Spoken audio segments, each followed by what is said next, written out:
우리 오늘 함께 나눌 말씀 사도행전 4장 1절에서 22절까지 말씀입니다. 우리 본문을 한 절씩 교독하도록 하겠습니다. 제가 읽겠습니다. 신약 성경 192쪽입니다. 저랑 한 절씩 교독하겠습니다. 사도들이 백성에게 말할 때에 제사장들과 성전 맡은 자와 사두개인들이 이르러 아멘. 오늘 제목이 말하지 않을 수 없다. 말하지 않을 수 없다. 입니다. 우리 레지날드 2주 만에 왔으니까 이거 한번 읽어주세요.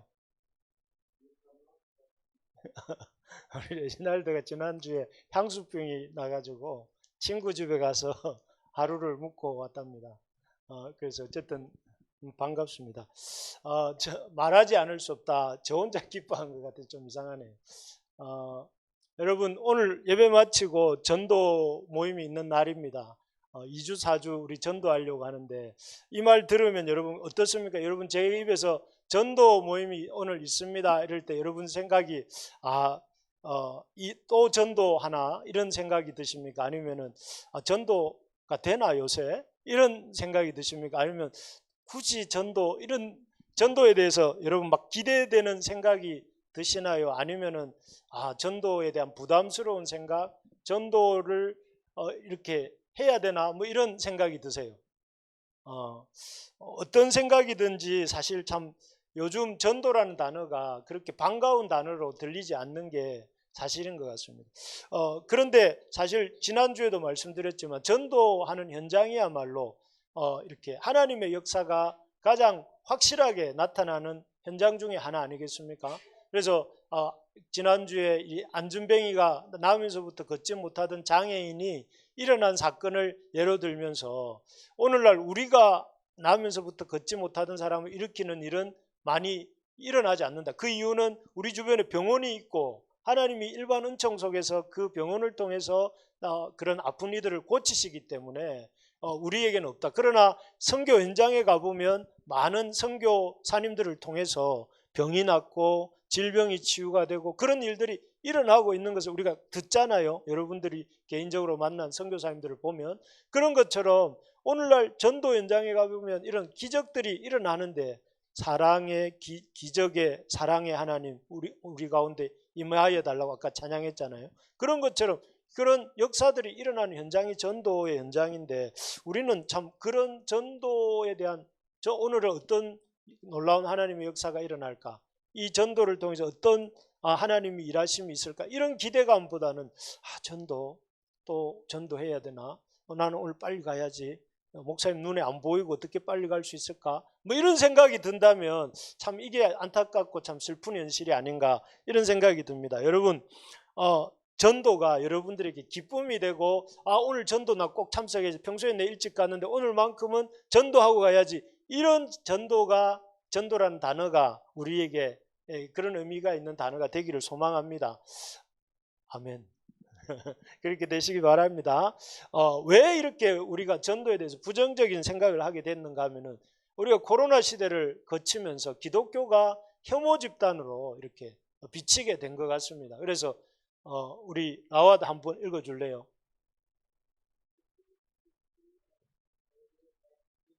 러브 그룹이 아니고 헤이트 그룹, 사랑의 공동체가 아니라 미움받는 공동체가 된 것 같아요.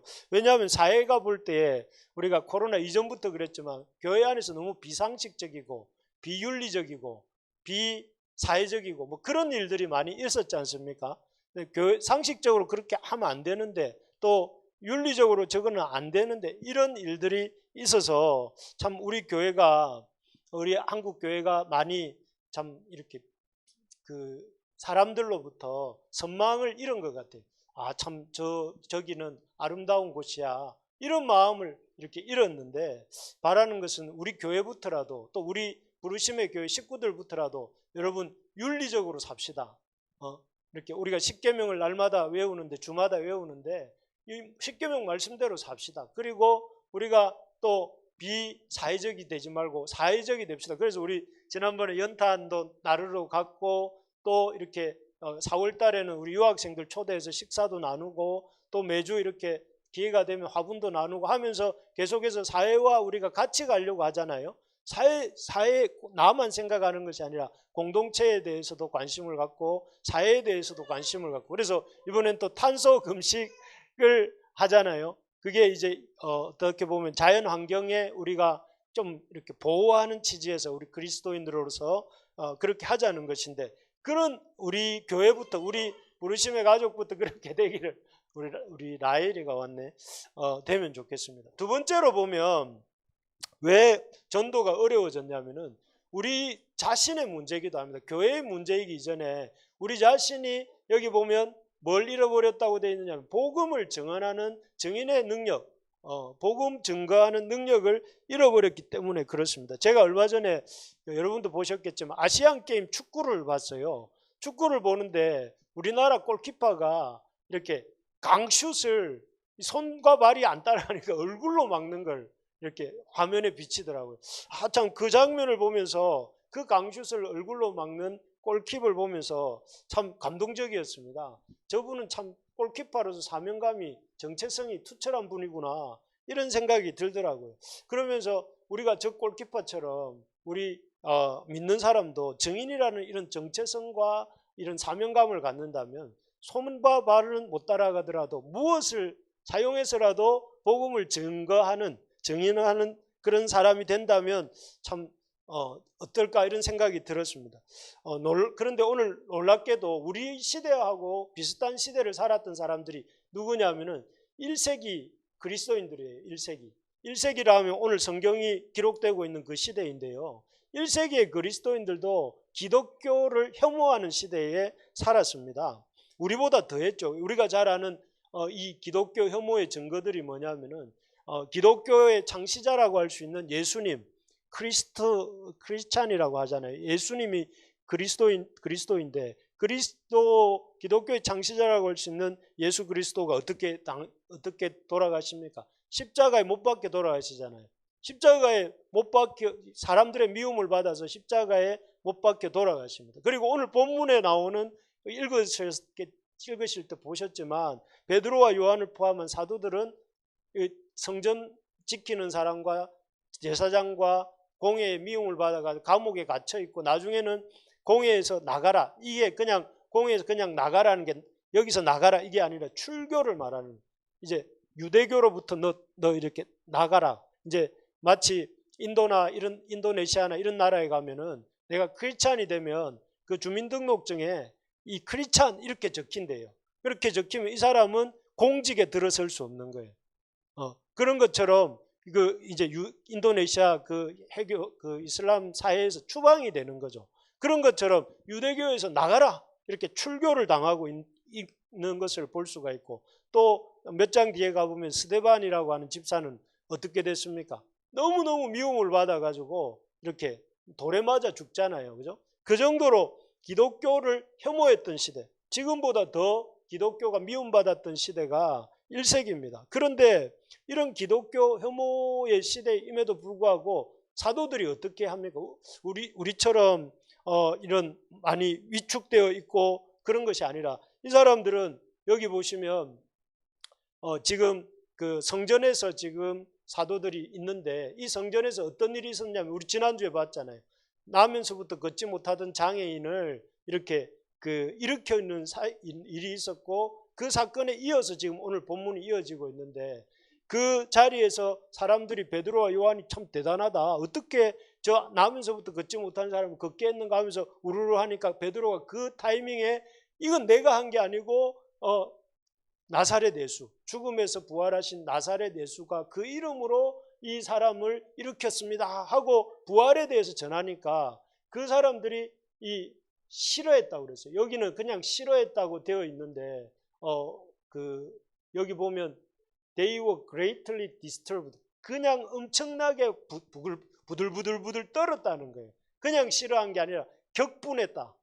너무 막 미워했다는 거예요. 왜냐하면은 이 사람들은 그 당시에 성전의 사두개인들이나 제사장들은 어떻게 생각했냐면은, 이미 마카비 시대라고 하는, 예수님 오기 전에 그 유대인들이 살았던 시대를 마카비 시대라고 하는데, 마카비 시대에 이미 메시아가 왔다고 생각을 했대요.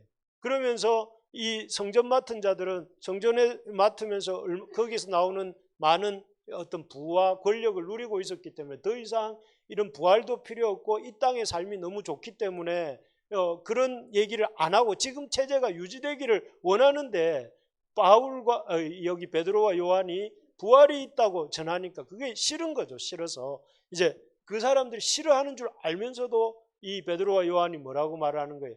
예수 안에 죽은 자의 부활이 있다. 예수만 부활했다가 아니고 예수 안에 죽은 자의 부활이 있다. 예수 안에서 죽은 자들이 부활하게 될 것이다. 예수님이 부활의 첫 열매다. 이런 말을 전하니까 싫어하는 줄 알면서도 열심히 백성을 성전에서 가르치고 있는 모습이에요.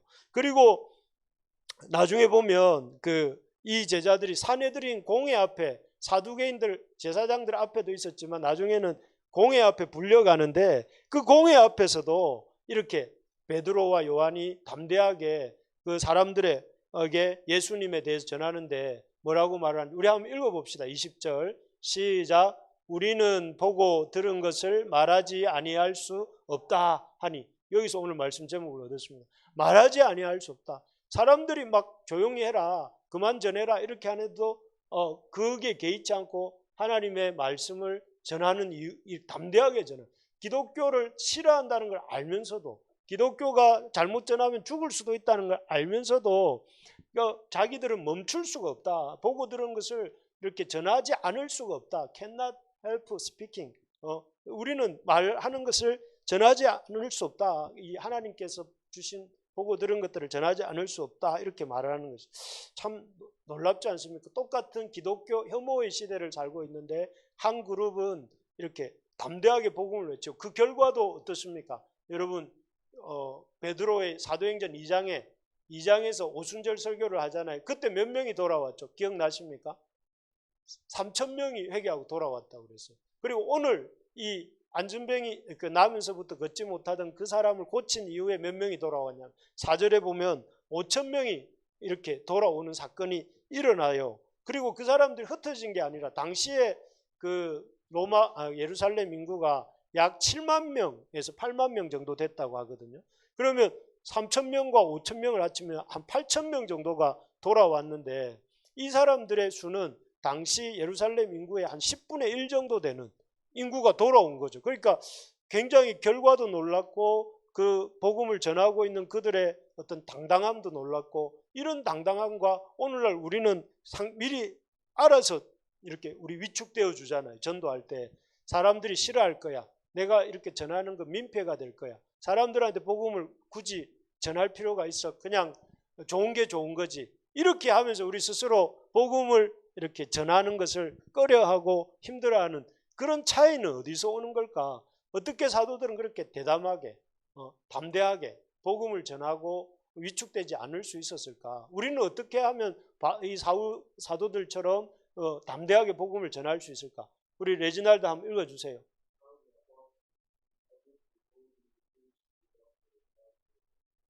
네.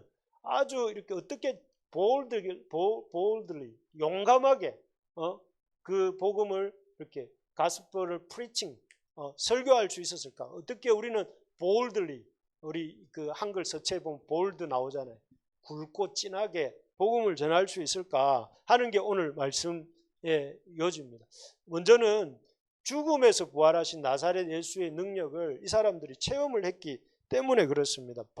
베드로와 요한이 지금 안전병이 나오면서부터 걷지 못하던 그 사람을 걷게 했던 이 사건은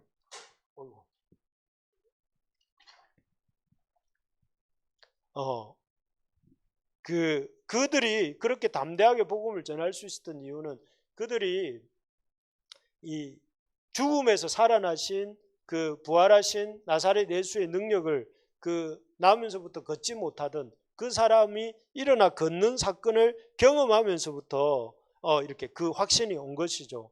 여러분 한번 생각해 보면 나오면서부터 걷지 못했다는 것은 어떻습니까? 그 사람이 걷다가 좀 못 걷게 된 게 아니라 나면서부터 걷지 못했다는 것은 그 사람에게 어떤 걸음과 관련된 근육이나 경험이나 전무하다고 볼 수 있겠죠. 그런데 그 나면서부터 걷지 못하던 그 사람을 베드로와 요한이 나사렛 예수의 이름으로 일어나 걸어라 이렇게 말을 했을 때에 그 사람이 일어나 걷게 된 것은 비록 이렇게 자기 눈앞에 지금 여기 보면 4장 6절에 보면 대제사장 안나스와 가야바가 이 베드로와 요한을 둘러싸고 있었어요. 안나스와 가야바가 누군지 아십니까, 여러분? 뭐 개인적으로는 모르겠지만 성경에서는 뭐 어떤 인물인지 아십니까, 여러분? 안나스와 가야바. 예수님을 재판했던 사람들이잖아요. 예수님을 재판하고 어떻게 했습니까? 이 사람들이 예수님에게 십자가형을 이렇게 예수님이 참남하다 하고 예수님을 죽게 만들었던 사람이 누구냐면 안나스와 가야바예요. 그리고 또 이 대제사장과 서기관들은 누구냐면은 그 당시 유대교에서 가장 높은 어떤 권력을 갖고 있었던, 가장 큰 권력을 갖고 있었던 사람들인데, 그런 사람들이 조용히 해라, 더 이상 말하지 말고 이렇게 입을 다물어라고 했는데도 불구하고 이 사람이, 이 베드로와 요한이 예수의 이름을 또 이렇게 증거할 수 있었던 이유가 바로 이거라는 거예요. 죽음에서 부활하신 나사렛 예수의 이름으로 나면서부터 걷지 못하던 그 장애인이 일어나 걷게 되는 그런 역사가 일어난 것을 보았기 때문에, 체험했기 때문에 그들이 담대하게 이렇게 복음을 이렇게 이 예수의 이름을 증거하게 된 것이죠. 그렇습니다. 여러분, 저도 그렇고 여러분도 그렇고, 우리가 어제 보니까 오늘 우리 유은이가 원카를 보고 왔다고 얘기를 하더라고요. 며칠 전에 원카를 보면서 자기가 좋았대요.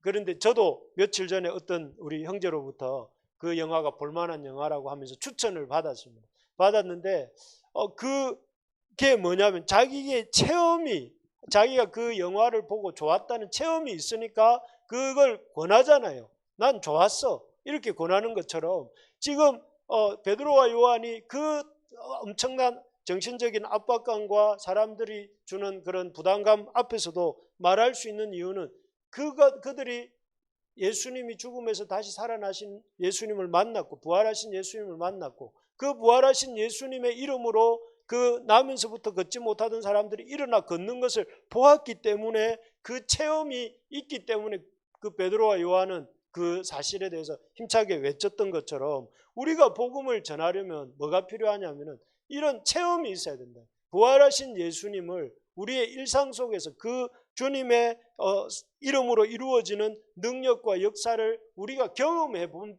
바가 있어야 우리가 그 경험한 것에 대해서 우리가 힘써 전할 수 있다는 것이죠. 예를 들면 그런 거죠. 어떻게 그러면 우리는 이런 부활하신 예수님의 그런 능력을 체험할 수 있는가?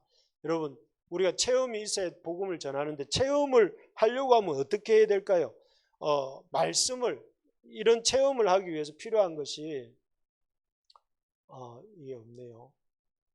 어떻게 체험할 수 있을까요? 죽음에서 부활하신 나사렛 예수의 능력을, 그 이름의 능력을 어떻게 체험할 수 있을까요? 한번 따라해 봅시다. 믿고 순종할 때. 예를 들어서 여러분, 언제 우리가 그런 능력을 체험하냐면, 예를 들면은 물떠온 하인들, 그 가나 혼인잔치에서 물이 포도주로 바뀌는 사건, 여러분 본 적 있으시죠? 거기에서 그 하인들이 어떻게 예수님이 물을 포도주로 만드는 능력이 있다는 걸 경험할 수 있었습니까? 처음에 예수님이 그 항아리에 물을 채워서 연회장에 갖다 주라고 했을 때에 이 사람들 생각으로는 지금 바쁜데 술이 떨어졌는데 물을 갖다 줘가 될 일인가, 이렇게 생각을 할 수 있잖아요. 그런데 만약 그렇게 생각하고 안 갖다 줬으면 어떻게 했을까요? 그 항아리에 물도 채우지 않고 그 항아리를 들어서 연회장에 갖다 주지도 않았더라면 물이 포도주가 되는 사건을 볼 수 있었을까요?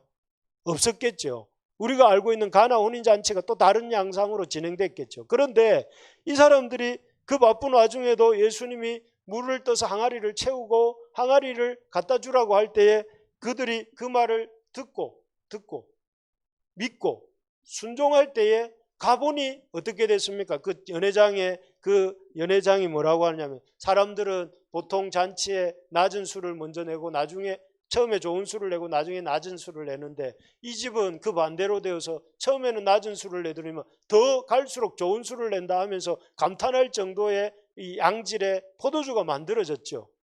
그 사건을 통해서 우리가 아는 게 뭐냐면 믿고 순종할 때에 하나님의 능력을 체험할 수 있다는 거예요.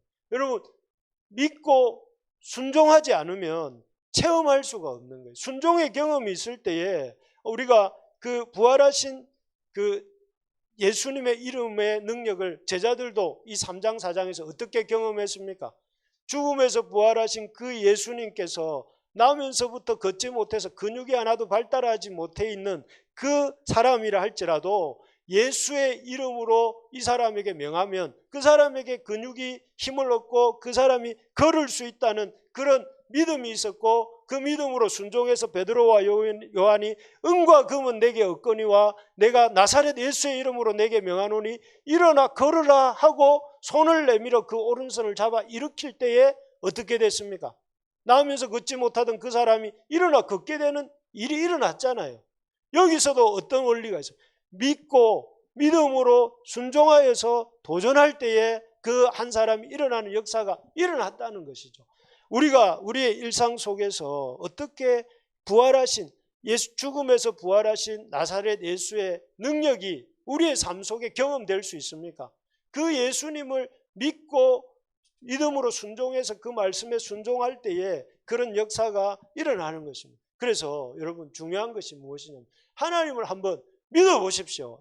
부활하신 예수님의 이름을 한번 믿어보고 그 주님이 정말 부활의 능력이 있으신지, 정말 주님이 그 죽은 자를 일으키시고 물이 포도주가 되게 하시고 나면서부터 걷지 못하던 사람을 걷게 하시는지, 내 일상 속에서 내 삶 속에서도 그런 분인지 아닌지를 우리가 이렇게 주님 앞에 한번 믿고 맡겨보고 순종해 볼 때에 그것이 내 삶 속에 체험이 되면, 여러분, 누가 전하지 마라고 해도 너 복음 전하지 마, 예수님 이름 전하지 마 이렇게 해도 아니 나는 해보니까 그렇게 됐는데 왜 내가 전하지 말아야 되나 하면서 전하게 된다는 거죠. 우리가 전하지 못하는 이유가 뭐예요?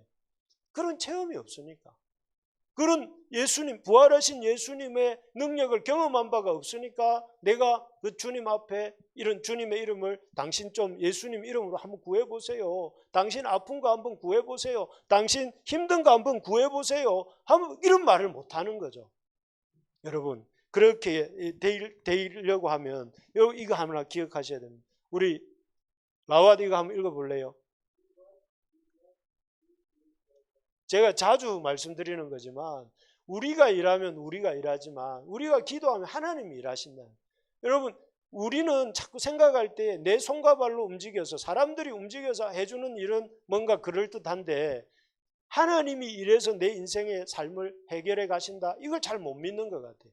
그러나 여러분, 기억해야 될 게 하나님은 지금도 살아계시고 지금도 우리 가운데 역사하고 계시거든요. 그래서 여러분, 저는 열심히 기도하고 있습니다. 여러분들을 위해서 우리 집사님들 한 분 한 분, 청년들 한 사람 한 사람, 우리 주일학교 아이들 한 사람 한 사람을 놓고 열심히 하나님 저들의 인생에 부흥을 주시고 우리 교회에 부흥을 주시고 저들의 가정에 부흥을 달라고 하나님 은혜를 부어. 인생에서 제일 저는 살아보니까 우리 심집사님도 계시지만 인생에서 제일 중요한 것 중에 하나가, 여러분 뭐라고 생각하세요? 우리 한국 사람들은 돈이라고 생각하잖아요. 전 세계 17개국 조사를 했는데 16개국은 1위가, 그러니까 사람들의 1위가 행복이고 가정인데 우리 한국 사람들의 1위는 돈이라고 하잖아요. 더 놀라운 거는 이 어떤 외국인 학자가 우리나라 초등학교에 와가지고 초등학교 학생들한테 장차 뭐가 되고 싶으냐고 이렇게 초등학교 반에 설문지를 쭉 돌렸는데 애들이 뭘 적었는지 아십니까? 부자, 이렇게 되고 싶은 게 부자래요. 부자. 이게 물질적인 가치관이 참 이렇게 어른들부터 시작해서 아이들에게 그 어느 나라하고도 비교할 수 없을 정도로 압도적으로 우리 한국 사람들 머릿속에는 이 내구조 그림을 그리면 제일 많은 부분을 차지하고 있는 게 돈이에요. 돈. 그런데 여러분, 저는 인생에서 제일 중요한 게 뭐라고 생각이 드냐면 하나님 은혜라고 생각합니다. 하나님 은혜가 임해야 살 마음도 생기고, 하나님 은혜가 임해야 돈 벌 마음도 생기고, 하나님 은혜가 임해야 건강할 마음도 생기고, 하나님 은혜가 임해야 다른 사람한테 이렇게 참아줄 마음도 생기고, 하나님 은혜에서 은혜로 가는 것 같아요. 그래서 여러분 중요한 게 은혜인데 하나님 은혜를 구하면서 여러분 기도하셔야 됩니다. 그래서 여러분 교회 기도의 자리로 교회당까지 오라는 게 아니라 기도하는 시간들이 우리 줌으로도 열리잖아요. 그리고 우리 교회에서 줌으로 새벽 기도한다면 다른 교회 목사님들이 깜짝까지는 아니지만 놀랍니다. 아, 그러시냐고. 줌으로 기도하시냐고. 그런데 기도회를 줌으로 하니까 여러분 여기까지 안 와도 시간이 되면 딱 수요일이든 새벽 기도는 너무 새벽이라서 못 오시면 수요일 날은 올 수 있잖아요. 수요일 하루라도 와서 목 놓아서 기도하자는. 여러분 기도 제목 없습니까? 여러분 개인적으로 기도할 때 기도 잘 됩니까? 혼자 있을 때 기도 잘 됩니까? 여러분 잘 안 되잖아요. 그러면 같이 기도하려고 기도의 자리를 열었으면 시간이 안 돼서 뭐 저녁에 일이 있어서 못 들어오는 건 어쩔 수 없지만, 그런 경우는 어쩔 수 없지만, 그런데 기도의 시간이 되면 들어와서 기도해야 되지 않겠습니까? 여러분 기도의 시간이 되는데도 아유 기도해네, 내 기도에 안 들어가려면 다른 거 해야지 하면서 다른 거 하고, 그렇게 하지 마시고. 그런 사람은 없겠지만 기도할 수 있는 자리가 있으면 기도 들어오죠. 그렇게 기도하려면 먼저 여러분 기도 제목부터 한번 정해 보십시오. 내 삶의 기도 제목. 여러분 관역이 있어야 화살이 날아가서 꽂힐 때가 있잖아요.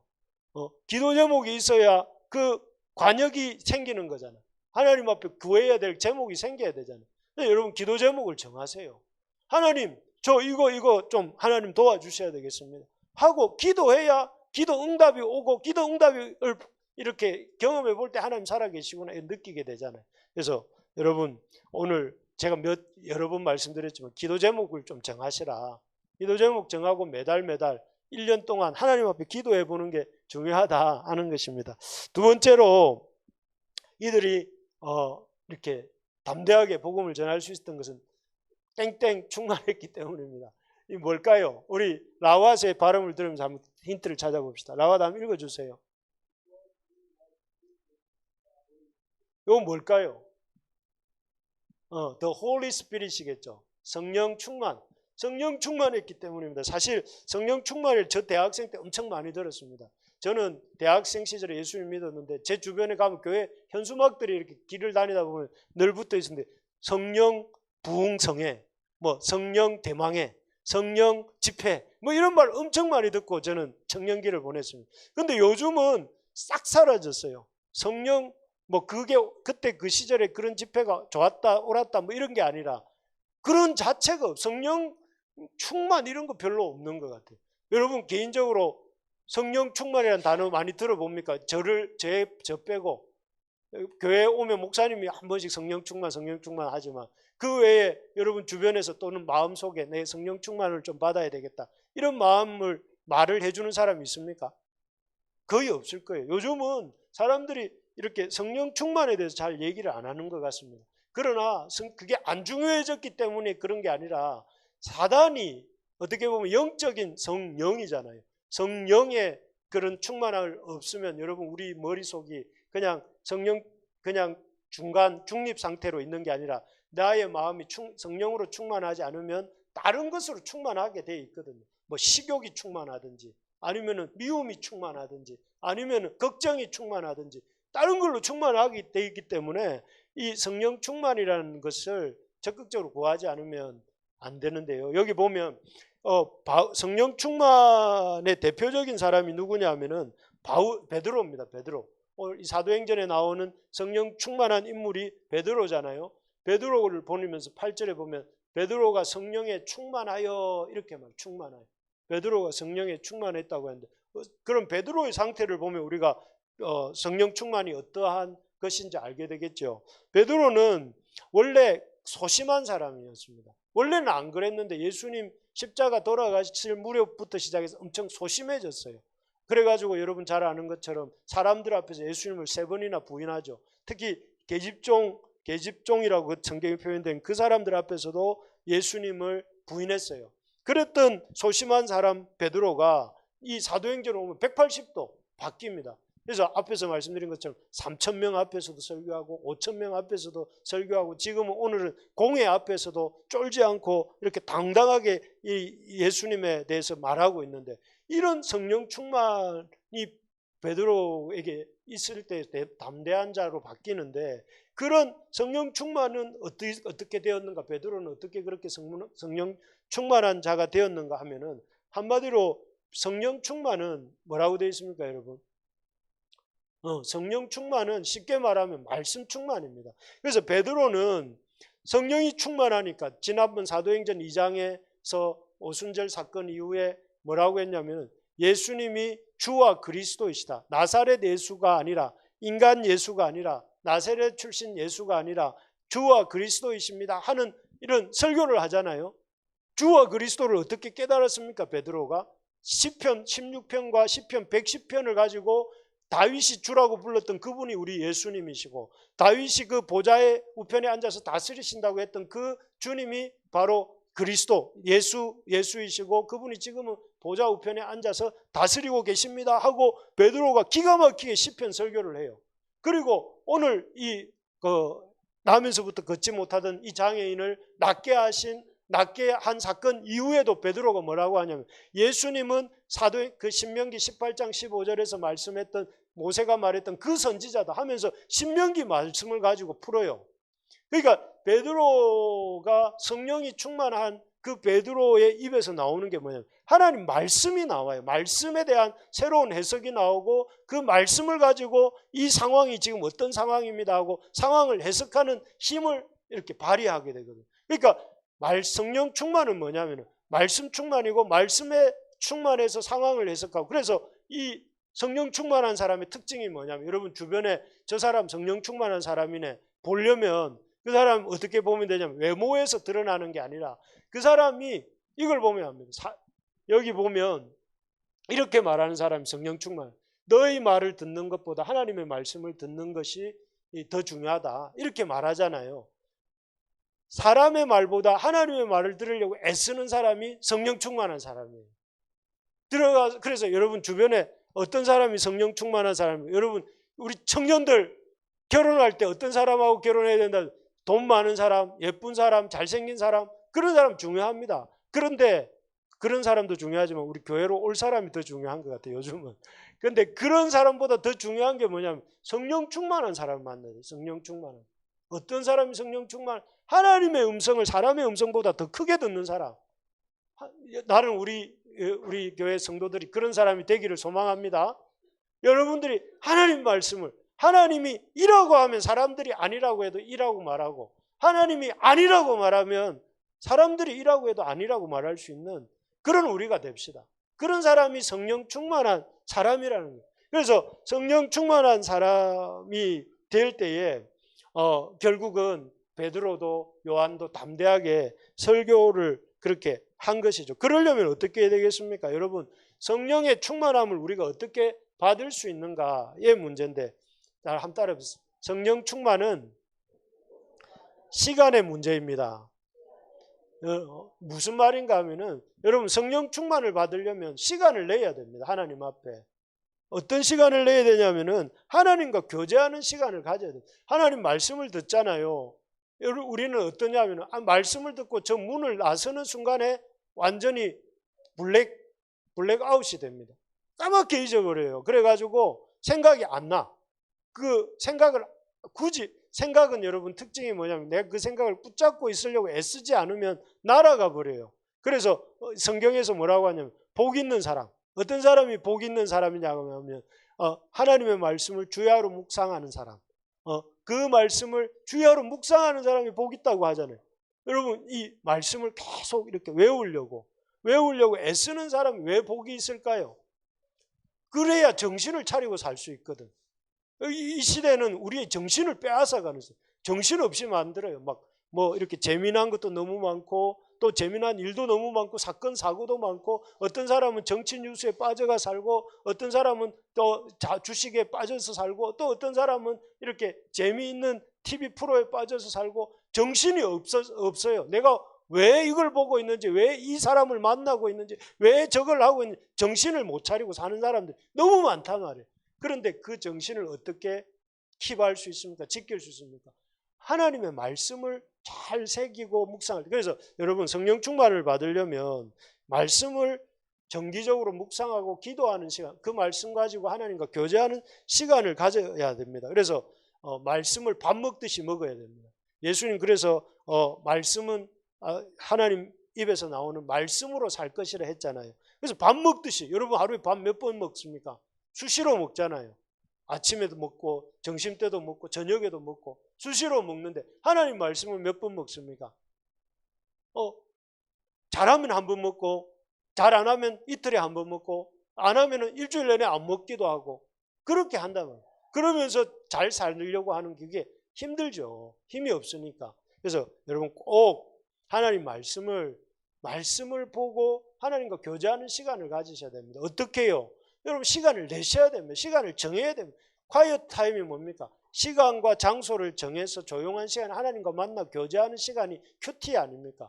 그런 시간을 꼭 우리가 가질 수 있기를 바랍니다. 그러면 우리 전도가 즐거워질 거예요. 오늘 전도구나, 그런 거죠. 마지막으로 이 문제가 생명을 살리는 문제였기 때문에 그렇습니다. Because this was a matter of saving lives. 생명을 살리는 문제. 여러분 지금 저는 이 오늘 본문 보면서 제일 좀 눈에 와닿았던 구절이 22절이었어요. 이 표적으로 병 나은 사람은 40여 세나 되었더라. 이거 굳이 중요한 문제 아닐 수 있잖아요. 나오면서부터 걷지 못하는 사람을 걷게 한 게 중요하지. 그 사람의 40세나 되었다, 이게 그것도 40여 세나 되었더라고 말할 이유가 뭐가 있을까요? 이 성경을 기록한 이유가 있는데, 여러분 이렇게 나이를 명시해 놓은 이유가 있는 것 같아요. 그 이유는 뭐냐면, 여러분 당시 1세기 사람들의 평균 수명이 한 28세, 29세 이 정도 됐다고요. 훨씬 우리가 생각해보면 훨씬 짧은데, 그때 이 사람은 40년 동안 이렇게 걷지도 못했고 성전 문 앞에 앉아 있었지만 성전에 한 번도 들어가서 하나님을 제사하는 일에 참여도 못했어요. 그리고 얼마 안 있으면 이 사람이 이제 죽을 수밖에 없는, 평균 연령은 훨씬 지난 나이니까 죽을 수밖에 없는 그런 인생입니다. 그런데 많은 사람들은 그 사람이 성전 미문에 날마다 앉아 있었지만 그냥 지나갔어요. 대제사장도 지나가고 사두개인도 지나가고 레위인도 지나가고, 그리고 수많은 돈 많은 사람도 지나가고 의사도 지나가고 다 지나갔지만 아무도 그 사람을 주목해 보지 않았단 말이에요. 그런데 베드로와 요한은 이 사람을 주목해 보면서 이 사람에게 다가갔어요. 왜 그렇습니까? 이 사람에게 있어서 어떻게 보면 이 자기와의 만남이 마지막일 수도 있고, 베드로와 요한과의 만남이 마지막일 수도 있고, 이 사람을 이렇게 이 사람에게 마지막 기회고, 그러면 이 사람 자기들이 지나치면 이 사람은 영원히까지는 알지라도 이 사람이 내내 구원받지 나음 얻지 못할 가능성이 많다고 생각했기 때문에 어떻게 이 사람의 생명을 살리기 위해서 이 사람에게 이렇게 다가가서 이렇게 고친 이후에 이런 복음을 전하는 사건이 일어나게 된 것이죠. 그렇습니다. 이 제자들에게는 어떻게 하든지 이 사람을 살리고자 하는, 영혼을 고치고자 하는 마음이 있었기 때문에 이 사람을 고친 것이고 또 그 이후에 복음을 증거하고 있는 것이죠. 여러분 제자들의 이 마음에는 이 영혼을 살리고자 하는 마음이 있었기 때문에 크게 어떤 어려움이 예상됨에도 불구하고 이 사람을 고쳤고 복음을 전하는 것을 볼 수가 있습니다. 여러분 지금 의료인들이 의료 현장을 떠나고 있지 않습니까? 그래서 5일째가 되었다고 해요. 어제 저녁 뉴스를 들으니까 5일 동안 전공의들과 또 지금 이번 주말이 지나고 나면 대학병원 교수들이 또 이렇게 의료 현장을 떠난다고 해요. 그래서 긴급한 환자들이 췌장암 걸린 사람, 또 아니면은 수술을 막 하려고 하던 사람들이 스톱이 되어가지고 짧게는 2달, 길게는 5달씩 이렇게 그 수술 날짜가 이렇게 연기가 되어서 아주 막 나와가지고 울먹울먹하면서 인터뷰를 하는 것을 보았습니다. 보면서 참 저도 그 마음이 같이 움직이더라고요. 빨리 좀 의사들이 와가지고 좀 이렇게 저분들을 이렇게 고쳐줘야 되는데 하는 생각이 들더라고요. 그 마음입니다. 그 마음. 빨리 저 사람이 좀 나아야 될 텐데, 좀 누군가가 그 기술을 가지고 있는 사람이 와서 고쳐야 되는데 하는 그 안타까운 마음이 제자들의 마음이고 우리가 오늘 전도하려고 하는 우리의 마음입니다. 저 사람들이 지금 이렇게 우리가 보기에는 그냥 전도하는 거지만 주님이 보실 때는 이 사람에게 마지막 기회일 수도 있고 그렇기 때문에 우리가 이렇게 복음을 전하는, 그래서 사실 예수님 뭐라고 말씀하냐? 마가복음 2장 17절에서 건강한 자에게는 의원이 쓸데없고 병든 자에게야 의원이 필요한데 내가 너희들을 고치러 온 의원이라고 당신이 말씀하시고, 또 그런 의미에서 보면 저와 여러분들도 영적 의사입니다. 우리가 우리에게 있는 나사렛 예수의 이름으로 그 영혼들을 고칠 수 있는 의수를 갖고 있는 영적인 그 기술, 그게 하나님 나라의 복음 아니겠습니까? 그걸 가진 사람이 우리잖아요. 그래서 여러분, 이게 복음을 전하는 것은 해도 되고 안 해도 되는 취미가 아니고, 이것은 우리에게 맡겨주신 하나님의 제 첫 번째 정체성. 우리의 첫 번째 정체성이 무엇입니까? 저는 어릴 때 내 정체성이 민족 중흥의 역사적 사명이 나의 어떤 그 정체성이라고 생각을 했어요. 6년 동안 국민교육원장을 외우면서 저는 이순신 장군 같은 사람이 되어서 나라에 충성하는 게 저의 그 인생의 중요한 가치라고 주입받았어요. 그런데 보니까 그게 아니더라고요. 내가 해야 될 가장 중요한 인생의 삶을, 생명 살리는 일을 내가 해야 되는 거더라고요. 그래서 저는 저의 관심사가 그거였기 때문에 지금 여기 이 자리에 서서 여러분들에게 말씀을 전하고 있는 거죠. 그래서 여러분, 우리의 중요한 사명이 뭐다? 영혼을 살리는 거예요. 그런 사명을 가질 때 담대해질 수 있는 거예요. 사람들이 나한테 좀 뭐라고 하고 그러면 어때? 이런 마음이 드는 거죠. 그래서 그런 영적 어떤 사명감을 가지고 우리가 나아갈 수 있기를 바랍니다. 말씀을 맺겠습니다. 우리가 어떻게 담대하게 복음을 전할 수 있습니까? 3가지 말씀드렸습니다. 첫 번째, 체험이 있어야 된다. 살아계신 예수님의 능력을 체험해야 된다. 두 번째, 성령의 충만함을 받으셔야 된다. 성령의 충만함을 받기 위해 시간을 내셔야 된다. 세 번째, 영혼에 대한 안타까운 마음이 있어야 된다.